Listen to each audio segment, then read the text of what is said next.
Do you ever wonder why the world resists God's ways? Psalm 2 shows us a spiritual conflict between earthly rebellion and divine authority. Here's what it reveals. The warning, nations in rebellion, verses 1 to 3. Why are the nations so angry? Why do they waste their time with futile plans? The kings of the earth prepare for battle. The rulers plot together against the Lord and against his anointed one. Let us break their chains, they cry, and free ourselves from slavery to God.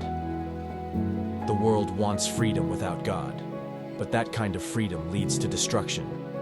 The Lord's response, verses 4 to 6. But the one who rules in heaven laughs. The Lord scoffs at them. Then in anger he rebukes them, terrifying them with his fierce fury.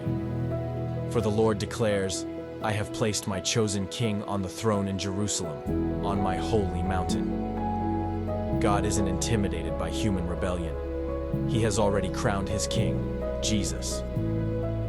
The king's authority, verses 7 to 9. The king proclaims the Lord's decree.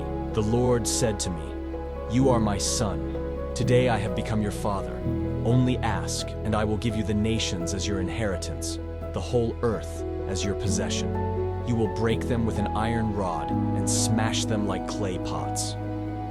This isn't just about David.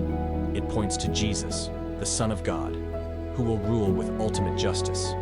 The call to wisdom, verses 10-11. Now then, you kings, act wisely. Be warned, you rulers of the earth.